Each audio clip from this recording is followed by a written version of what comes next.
नमस्कार।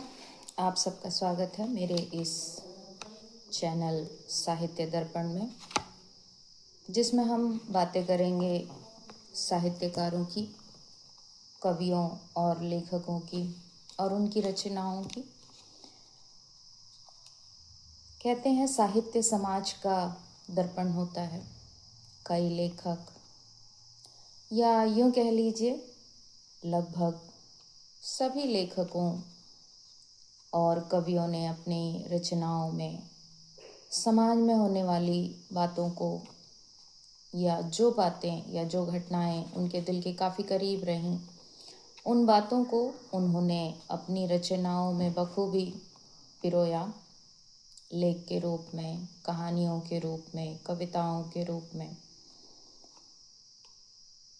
कहते हैं साहित्य समाज का दर्पण होता है। आज जब हम चारों तरफ नज़र उठाकर देखते हैं, चाहे आप सोशल मीडिया को ले लीजिए, प्रिंट मीडिया को ले लीजिए, बहुत कम ही लोग पाए जाते हैं जो साहित्य या उससे जुड़ी चीज़ों पर चर्चा करते हैं, या बहुत कम लोग पाए जाते हैं जो साहित्यिक बातों को पसंद करते हैं। आज हम बात करेंगे कुमार अंबुज, श्री कुमार अंबुज, जिनका नाम है पुरुषोत्तम कुमार जी। इनका जन्म 13 अप्रैल सन 1957 को हुआ और इन्होंने हाल ही में अपना 80वां जन्मदिन मनाया। हम दुआ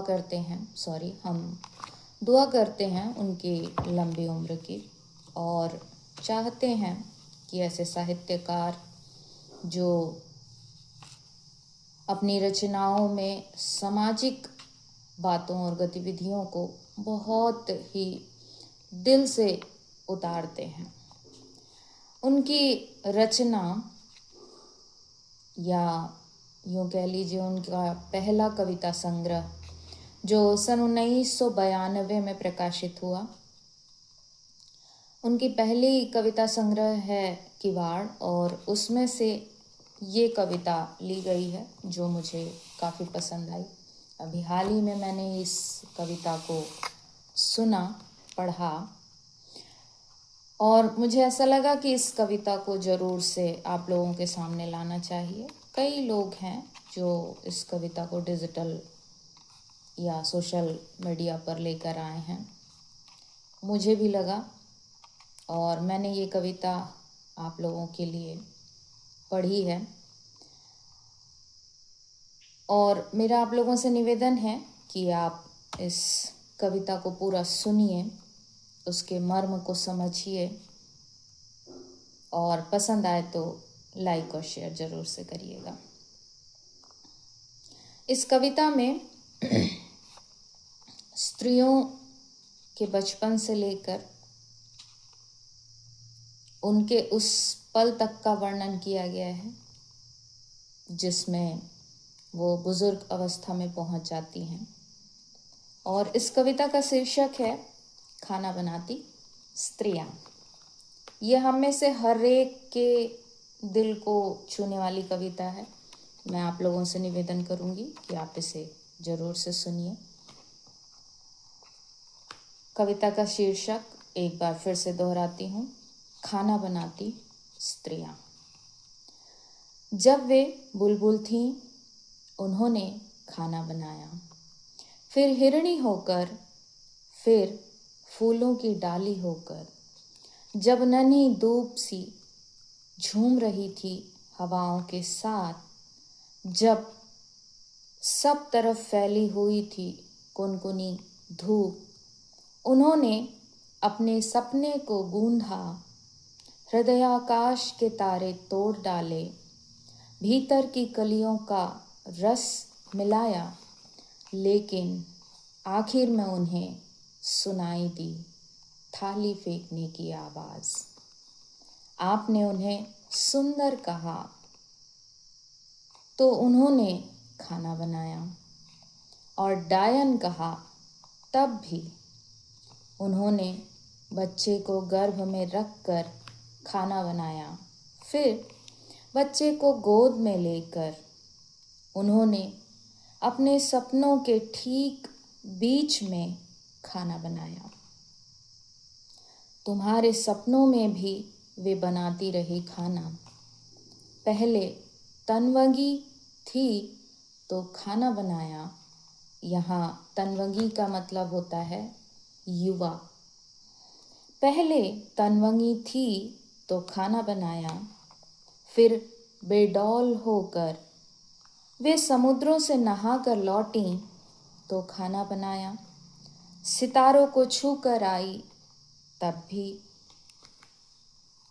उन्होंने कई बार सिर्फ एक आलू एक प्याज से खाना बनाया और कितनी ही बार सिर्फ अपने सब्र से दुखती कमर में, चढ़ते बुखार में, बाहर के तूफान में, भीतर की बाढ़ में उन्होंने फिर वात्सल्य में भरकर उन्होंने उमक कर खाना बनाया।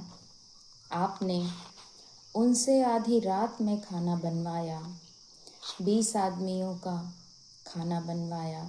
ज्ञात अज्ञात स्त्रियों का उदाहरण पेश करते हुए खाना बनाया। कई बार आंखें दिखाकर, कई बार लात लगाकर और फिर स्त्रियोचित ठहराकर आप चीखे, उफ इतना नमक, और भूल गए उन आंसुओं को जो ज़मीन पर गिरने से पहले गिरते रहे तश्तरियों में, कटोरियों में।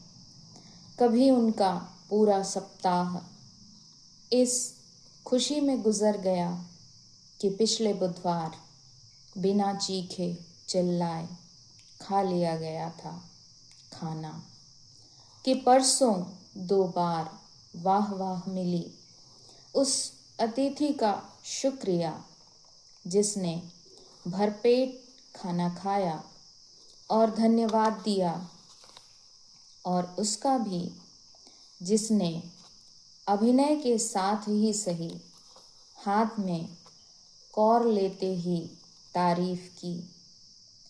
वे क्लर्क हुई, अफसर हुई, उन्होंने फर्राटेदार दौड़ लगाई और सितार बजाया, लेकिन हर बार उनके सामने रख दी गई एक ही कसौटी।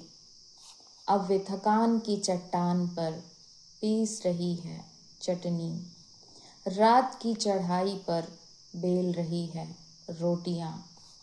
उनके गले से, पीठ से, उनके अंधेरों से रिस रहा है पसीना। रेले बह निकले हैं पिंडलियों तक और वे कह रही हैं, यह रोटी लो, यह गरम है। उन्हें सुबह की नींद में खाना बनाना पड़ा, फिर दोपहर की नींद में, फिर रात की नींद में, और फिर नींद की नींद में उन्होंने खाना बनाया। उनके तलुओं में जमा हो गया है खून, झुकने लगी है रीढ़, घुटनों पर दस्तक दे रहा है गठिया। आपने शायद ध्यान नहीं दिया है, पिछले कई दिनों से उन्होंने बैठकर खाना बनाना शुरू कर दिया है, हालांकि उनसे ठीक तरह से बैठा भी नहीं जाता। तो ये थी कुमार अंबुज की कविता खाना बनाती स्त्रियाँ।